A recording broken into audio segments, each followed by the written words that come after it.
오늘 우리에게 주시는 하나님 말씀은 요한복음 11장 말씀입니다. 요한복음 11장 6절에서 22절 말씀까지 교독을 하시겠습니다. 나사로가 병들었다 함을 들으시고 그 계시된 곳에 이틀을 더 유하시고 그 후에 제자들에게 이르시되 유대에 와서 가자 하시니 제자들이 말하되 라삐여 방금도 유대인들이 돌로 치려 하였는데 또 그리로 가시려 하나이까?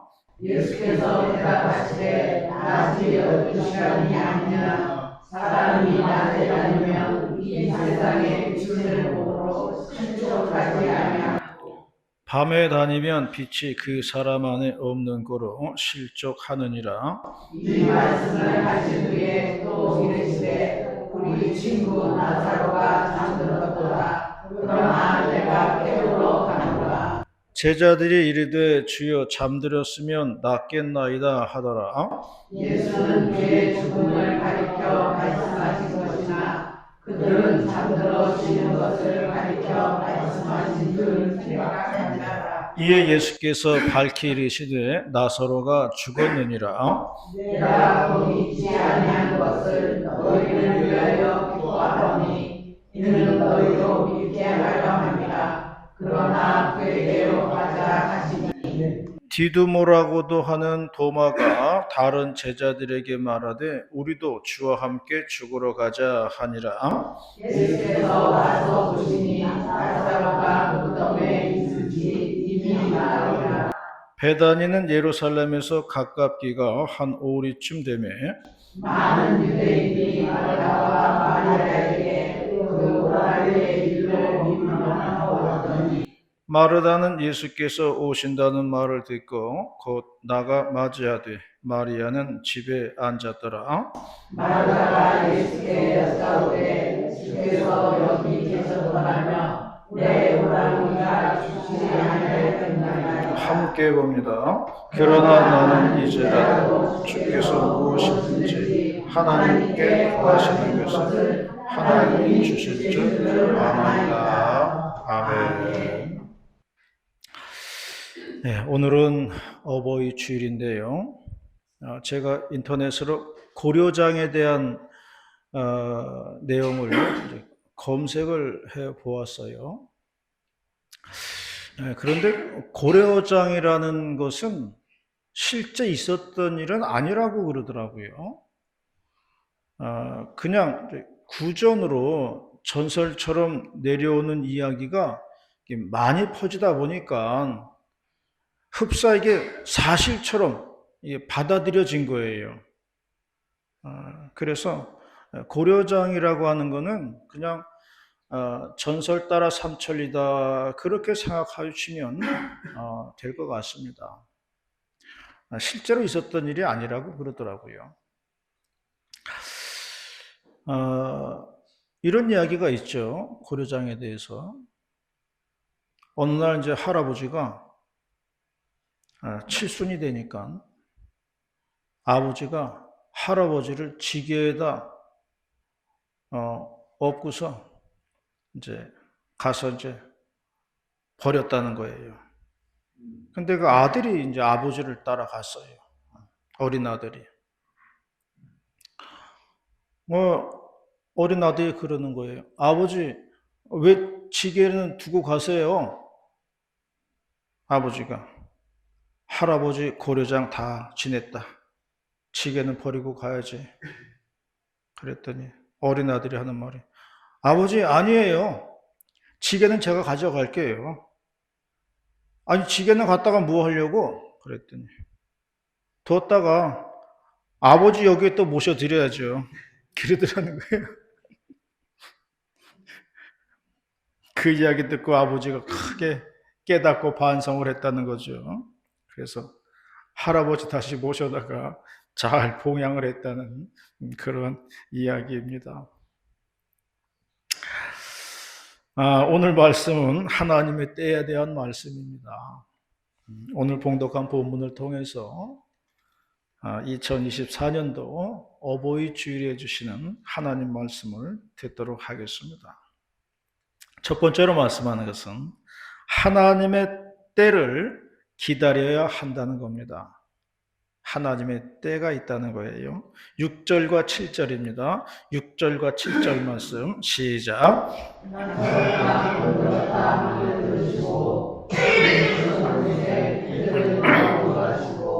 그 후에 제자들에게 이르시되 유대로 다시 가자 하시니. 오늘 본문의 내용은요, 나사로가 다시 살아났다고 하는 그런 본문의 내용이에요. 나사로의 집에는 이제 세 식구가 있었어요. 오빠인 나사로하고 두 여동생이 있었는데 마르다하고 마리아가 있었습니다. 그런데 오빠인 나사로가 병들어 죽게 된 거예요. 그래서 두 여동생이 예수님을 불렀어요. 빨리 오셔가지고 오빠를 좀 도와달라는 거예요. 그런데 본문은 예수님께서 이틀을 더 유하셨다고 말씀하고 있어요. 그런 다음에 7절에 보니까 그 후에 제자들에게 말씀을 하시기를 유대로 다시 가자 그렇게 말씀을 하셨다는 거예요. 그러면 문제는 아니 그럼 왜 예수님은 왜 나사로한테 빨리 가시지 않았을까? 이것이 의문이죠.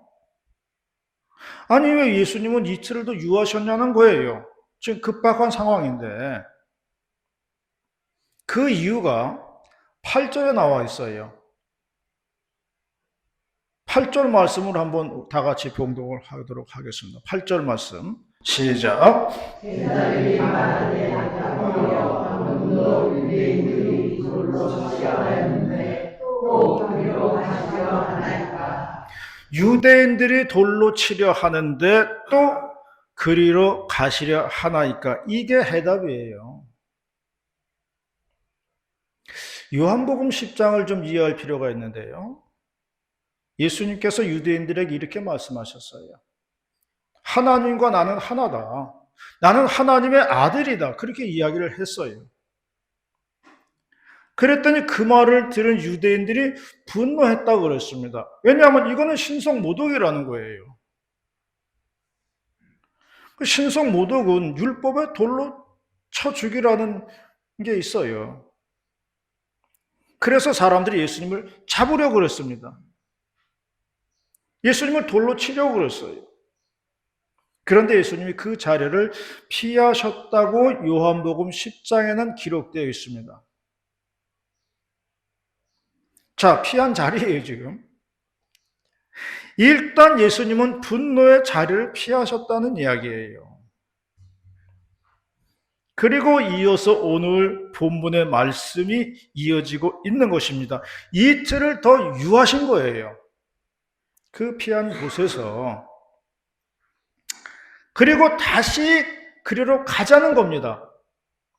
그러니까 제자들이 말한 거예요. 아니 유대인들이 돌로 치려는데 또 가자는 겁니까? 이야기를 한 거예요. 이렇게 제자들이 말을 한 겁니다. 그러므로 결론적으로요. 이틀을 더 유하신 이유는 하나님의 때를 기다린 거예요. 그 하나님의 때라는 게 뭐냐면 사람들의 분노가 잠잠해지는 그 시간이 하나님의 때라는 겁니다. 나사로가 아프다는 말을 듣고 바로 갔더라면 손에 돌을 들고 오는 유대인들을 만났을 거예요. 그렇다고 한다면 나사로를 살리기는커녕 예수님 장례식을 먼저 치러야 될 판이에요. 그러나 이제 이틀이 지났습니다. 분노한 유대인들도요, 이제 감정이 많이 정리가 되었습니다. 그래서 지금이 하나님의 때라는 겁니다. 지금이 갈 때라는 거예요. 지금이 나사로를 살리는 때라는 겁니다. 70이 다 되셔가지고 이제 은퇴를 앞둔 그 목사님이 계신데, 얘기를 들어보니까요. 이상하게 나이가 들면 들수록 점점 더 싸운다는 거예요. 집에서. 그런데 싸우는 이유를 생각을 해보니까 별거 아닌 거 가지고 싸우더라는 거예요.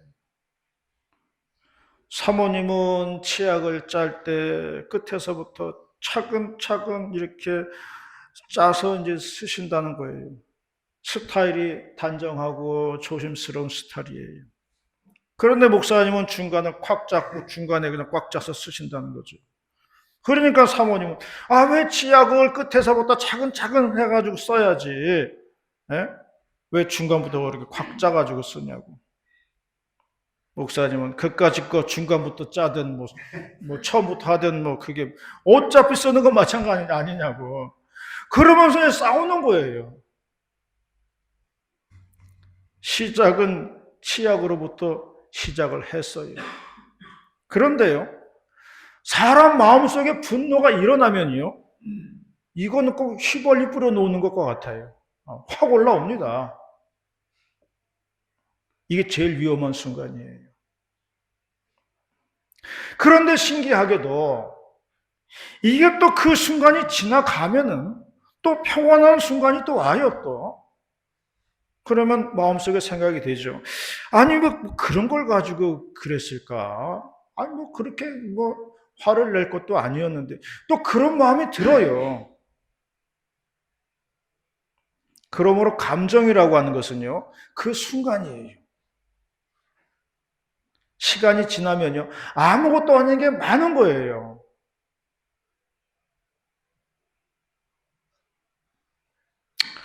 뭐 오늘 이제 이용석 권사님 이제 크루즈 여행 가가지고 안 계신데, 안 계셔가지고 내가 얘기할 수 있어요.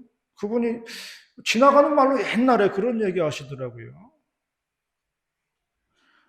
지금 이 나이 먹어보니까 왜 그렇게 싸웠는지 모르겠다고. 싸울 이유도 아니었는데 그렇게 왜 싸웠는지 모르겠다고 그러시더라고요. 시간 지나가니까요, 별거 아니더라는 거예요.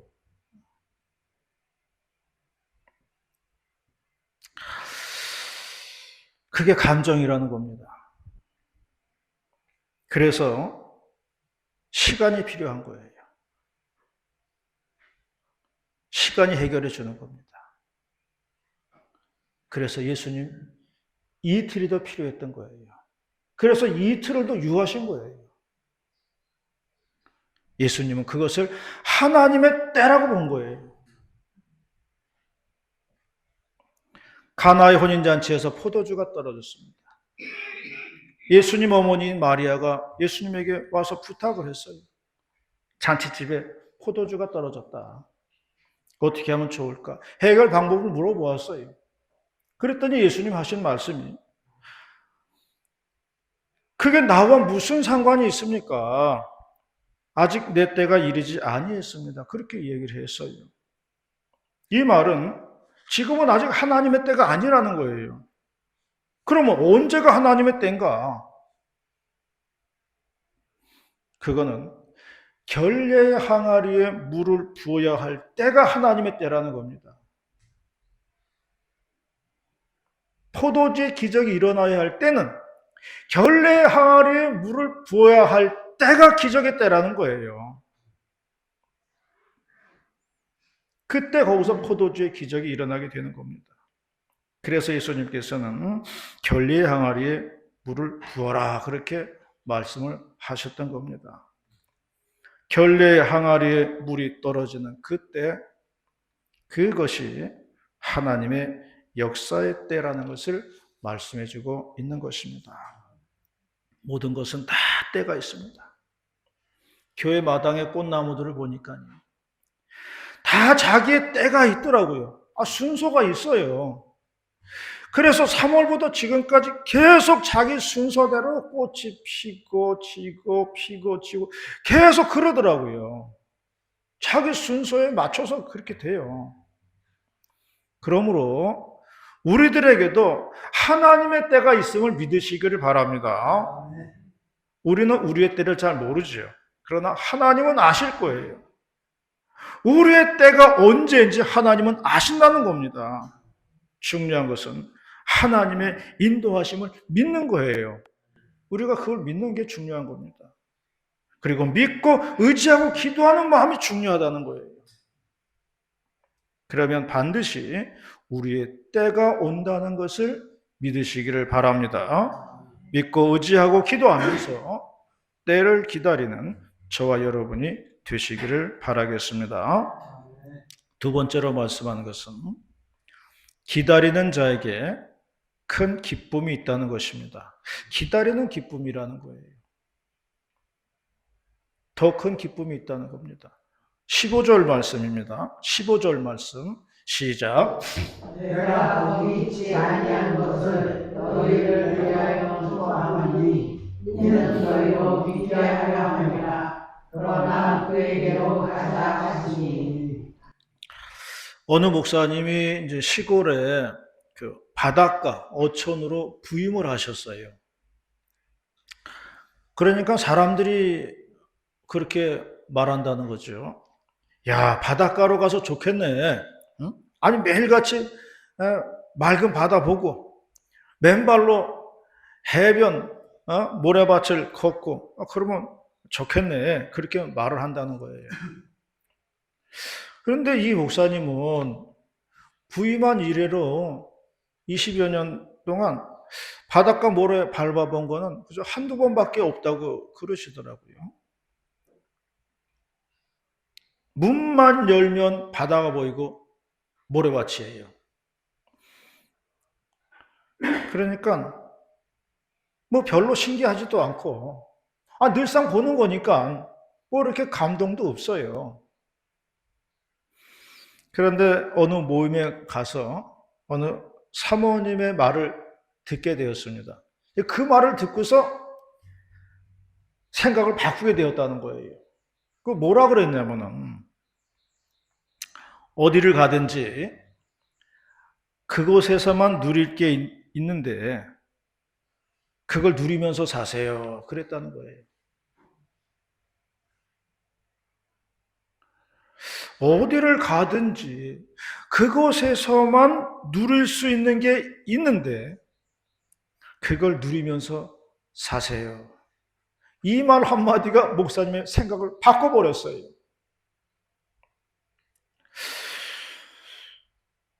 그곳에서만 누릴 수 있는 게 뭘까? 생각해 보니까 그 바다고 모래밭이잖아요. 요즘 또 맨날 맨발로 걷기가 또 유행이라고 그러잖아요. 그러니까 이 목사님은 문만 열면 그냥 맨발로 나가서 모래밭을 걸을 수가 있는 거예요. 그래서 그분이 이제야 깨달았다는 겁니다. 이것이 내가 누릴 수 있는 것이었구나. 그랬다는 거예요. 눈앞에 펼쳐진 바다와 그 백사장을 다시 보게 됐다는 거예요. 20년 만에. 그러므로 어떻게 생각하느냐에 달려있는 거예요. 어떻게 마음 먹느냐에 달려있는 거예요. 예수님이 제자들에게 이틀을 유한 이유에 대해서 말씀을 하셨어요. 뭐라 그러냐면 이는 너희로 믿게 하려 함이다. 그렇게 말씀을 하셨어요. 그러므로 이러한 기회가 기쁘다는 거예요. 위기를 기회로 보신다는 거죠. 좋은 공부 자료가 됐다는 거예요. 위기 상황을 오히려 믿음 회복의 기회로 보셨다는 겁니다. 고난의 상황을 하나님께서 역사하시는 그런 체험의 기회로 만들게 된 것을 감사하다. 이런 이야기를 하신 거예요. 그래서 이틀을 유한 것이 잘 되었다. 그 말씀을 하신 겁니다. 고난도 위기도 어떻게 받아들이느냐에 달려있는 거예요. 내 인생의 고난과 위기도요, 어떻게 해석하느냐에 달려있는 겁니다. 제가 요즘 이제 청력이 나빠져가지고 유튜브로 이제 이비인후과 그 의사들의 강의를 제가 많이 봤어요. 근데 현대 아산병원의 의사가 그런 말을 하더라고요. 청력이 떨어지신 분들 걱정하지 마세요. 왜냐하면 우리는 다 대처하는 방법이 있습니다. 그러더라고요. 그거 뭐냐면은 보청기를 통해 가지고 대처하면 된다는 거예요. 안 좋으신 분들 보청기로 대처해 드린다는 거예요.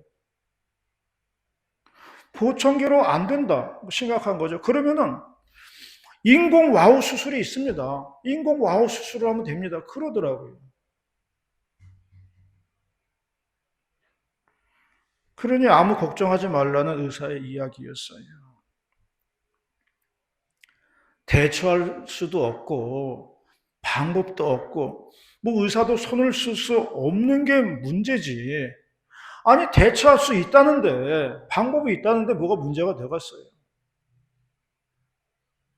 방법이 있다면요 희망이 있는 거예요. 그러면서 이제 생각을 하게 되었어요. 모세가 이스라엘의 지도자인데 모세는 말주변이 없었어요. 그냥 말을 뭐 더듬거리고 버벅거리니까 어디 나가서 뭐 말을 할 수가 없잖아요. 엄두가 안 나는 거예요. 그래서 하나님한테 아유 저는 사명 그 사명 못 받겠습니다. 그렇게 얘기했잖아요. 근데 하나님은 방법이 있다는 거예요. 방법이. 그러니까 하나님의 방법이 뭐냐? 네 형 아론이 있다는 거예요. 아론은 또 말을 잘해요. 그러니까 모세의 부족한 부분을 아론이 채워주는 거예요. 그래서 모세가 하나님의 사역을 감당해 나가는 겁니다. 그래서 온전하게 하나님의 일을 할 수가 있었다고 하는 그런 이야기예요. 에덴 동산에서 하나님이 아담을 지으시고 하와를 만드셨어요. 둘을 만든 이유는 딱 한 이유예요.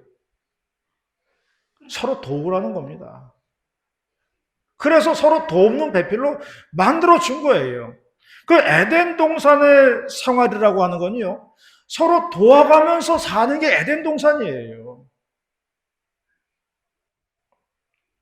인간이 원래가 완전하지 못하기 때문에 하나님께서는 서로 돕는 배필을 준비해 주셨다는 겁니다. 저도요, 세상 살아보니까요, 완벽한 사람은 하나도 없어요. 다 어딘가 한 군데씩은 다 하자가 있어요. 완벽한 사람은 한 사람도 없습니다. 그런데 이상하게도 그 부족한 사람을 통해서 하나님은 일을 해 나가시더라는 거예요. 완벽한 사람은 한 사람도 없는데 그 부족한 사람들을 통해서 하나님은 일을 해 나가시더라는 겁니다. 이런 것을 생각해 보면 하나님의 은혜가 크다 하는 생각을 저절로 하게 됩니다. 모두가 다 병든 몸들이에요. 다 아픈 사람들입니다. 멀쩡한 사람은 없어요. 젊으나 나이가 들어서나 마찬가지더라고요. 그런데 그러한 몸을 통해서 하나님께서는 영광을 받으신다는 거예요. 우리가 어떻게 생각하느냐에 달려 있습니다. 어떻게 해석하느냐에 달려 있어요. 예수님께서 이틀을 더 유한 것을 원망거리로 생각을 하느냐, 아니면 이틀을 더 유한 것을 하나님께 더 큰 기쁨거리로 생각하느냐, 마음 먹기에 달린 거예요. 예수님께서는 기다리는 자에게 더 큰 기쁨이 있다는 것을 말씀해 주었어요. 이게 저 제자들에게도 기쁘다. 그 말씀을 하신 겁니다. 믿고 기다리는 자들에게 더 큰 기쁨이 있다는 것을 믿으시기를 바랍니다. 욥기에는 이런 말씀이 있습니다. 너의 시작은 미약하였으나 너의 나중은 창대하리라 말씀을 했어요. 변함없는 것이 하나님의 사랑입니다. 고난도 복이 되게 하시는 하나님을 믿으시기를 바랍니다. 기다림은 필요한 거예요. 그 이유는 뭐냐? 큰 기쁨을 위함이라고 오늘 본문은 말씀하고 있는 겁니다. 하나님의 사랑을 믿는 우리 모두가 다 되시기를 바라겠습니다. 마지막 세 번째로는 하나님은 생명을 주신다는 것입니다. 22절 말씀입니다. 22절 말씀 시작. 그러나 나는 진짜로 주께서 무엇이든지 하나님께 구하시는 것을 하나님이 주실 줄을 아나이다. 22절 말씀에는 마르다의 소망이 기록되어 있어요. 나사로는 무덤에 있은 지가 나흘이라고 그랬습니다. 이미 장례식도 끝났고요. 무덤에 있은 지가 나흘이 되었어요. 아무것도 바랄 수 없는 중인데 마르다는 말했습니다. 하나님께서는 구하는 것을 주실 줄 믿나이다. 그렇게 이야기를 했습니다. 여기에 대해서 예수님 23절에 말씀을 했는데요. 오늘 봉독한 본문에는 없습니다만은 23절에는 너의 오라비가 살아나리라 그렇게 말씀을 하셨습니다. 그리고 무덤에 가서 돌문을 열게 하고 나사로야 나오라고 소리를 치셨습니다. 그때 나사로는 수족을 배로 동인 채로 걸어 나왔다고 말씀을 하고 있습니다. 놀라운 일이지요. 죽은 자의 몸에 생명이 들어갔다는 걸 말씀하고 있습니다. 무덤 안에 있는 죽은 자의 몸에 생명이 들어가니까 걸어서 나오더라는 거예요. 이것을 가리켜서 신학자들은 말하기를 부활의 예표적인 모습이라고 그렇게 말을 하고 있습니다. 죽은 자가 살아날 수 있다는 것을 예표적으로 보여주었다. 그렇게 학자들은 이야기를 하고 있습니다. 마가복음 12장 27절에 보면은 하나님은 죽은 자의 하나님이 아니요 산 자의 하나님이시다. 그런 말씀이 있습니다. 그러므로 우리가 믿는 하나님은 살아계신 하나님이에요. 그러면 우리가 살아계신 하나님을 어떻게 알 수가 있는가? 그거는요, 내 삶 속에서 하나님을 만나는 체험을 할 때에 살아계신 하나님을 알게 되는 겁니다. 죽어 계신 하나님이라면 내 인생에 아무 개입도 할 수가 없는 거예요. 그러나 하나님 살아계시기 때문에 내 인생에 개입하시는 거예요. 내 인생을 인도하시고 내 인생길을 주장하시는 겁니다.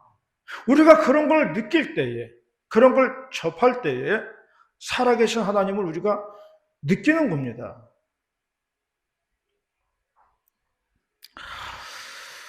그래서 하나님은 매 순간마다 어떠한 상황 속에서도 나에게 말씀을 해주시고 그리고 응답을 해주시고 인도해 주신다는 것을 믿으시기를 바랍니다. 이것이 바로 살아계신 하나님이라는 거예요. 하나님은 죽은 자의 하나님이 아니라고 했습니다. 그러므로 마찬가지로 우리도 살아있어야 된다는 거예요. 산 자의 하나님이라고 그랬어요. 우리도 살아있어야 된다는 거예요. 목사님들이 수련회에 갔습니다. 점심을 잘 드시고 좀 시간이 남으니까 심심하잖아요. 그래서 물을 마시고 난 그 종이컵을 구겨가지고 제기차기를 했어요. 근데 이게 생각대로 잘 안 되는 거예요. 전부 뭐 2개 차면 끝나더라고요. 그거 쉽지가 않아요, 보니까. 근데 은퇴한 지 한 10년 된 목사님이 제 얘기를 찾는데 4개를 차시더라고요. 전부 다 한 목소리로 그랬죠. 와, 살아있네, 살아있어. 아직 살아있네. 나이는 먹었지만 살아있는 겁니다. 하나님은 생명을 주시는 분이라고 했습니다. 우리는 그분의 생명을 받아서 호흡하면서 살고 있는 거예요. 우리는 하나님의 영으로 살아가고 있습니다. 우리는 죽어 있는 사람이 되어서는 안 됩니다. 성령은 살리는 영입니다. 낙심과 좌절은 우리를 죽이는 거예요. 그러나 희망은 우리를 살리는 것입니다. 그러한 희망을 하나님이 주신다는 것을 믿으시기를 바랍니다. 잠언에는 이렇게 말씀했어요. 소원이 더디 이루어지면 마음이 상하지만 소원을 이루는 것은 생명나무니라. 그런 말씀이 있습니다. 소원을 이루어 주는 것은 바로 우리 주님이라는 것을 말씀해 주고 있습니다. 하나님이 주시는 생명으로 살아가는 우리 모두가 다 되시기를 주님의 이름으로 축원합니다. 기도하시겠습니다. 사랑과 은혜가 많으신 하나님 아버지 감사 찬송합니다. 오늘도 거룩한 어버이 주일에 귀한 말씀 내려주셔서 감사드리옵나이다. 생명의 말씀, 살리는 말씀이 가슴 신비에 새겨지게 도와주시옵시고 낙심과 좌절 가운데 있는 영혼들을 일으켜 세워주셔서 하나님의 복된 종들의 모습으로 살아갈 수 있도록 인도하시고 역사하여 주시옵소서. 할렐루야 감사드리며 거룩하신 예수님의 이름으로 기도 올리옵나이다. 아멘.